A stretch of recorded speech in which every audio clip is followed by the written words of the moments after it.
लड़ाई।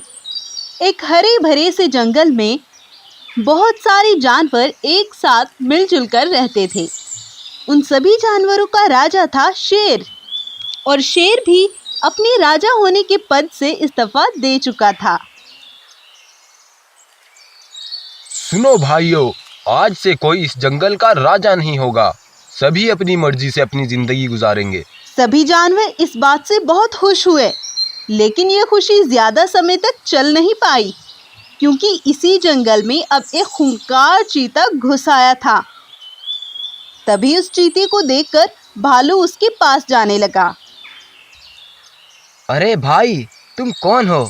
इस जंगल में नए आए हो क्या? मुझसे ज्यादा सवाल करने की जरूरत नहीं है। पहले ये बताओ, ये सभी जानवर इतने खुश क्यों हैं?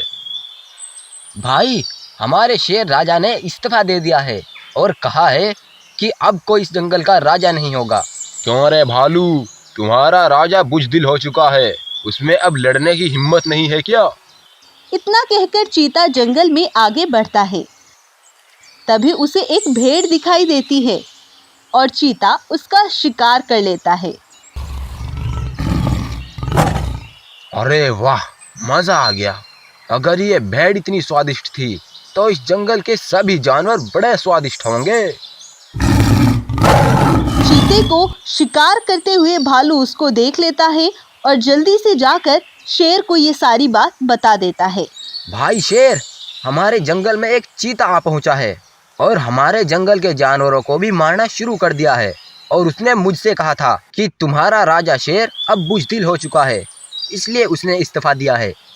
भालू की इतनी बात सुनकर शेर गुस्से से आग बबूला हो जाता है। उसकी इतनी हिम्मत, उसने मुझे बुजदिल कहा। अब मैं उसको छोड़ूंगा नहीं। तभी शेर गुस्से से उस चीता के पास पहुंचा। आओ शेर आओ, मैंने सुना है कि तुम राजा के पद से इस्तीफा दे चुके हो। क्या हुआ, अब तुम में हिम्मत नहीं रही क्या?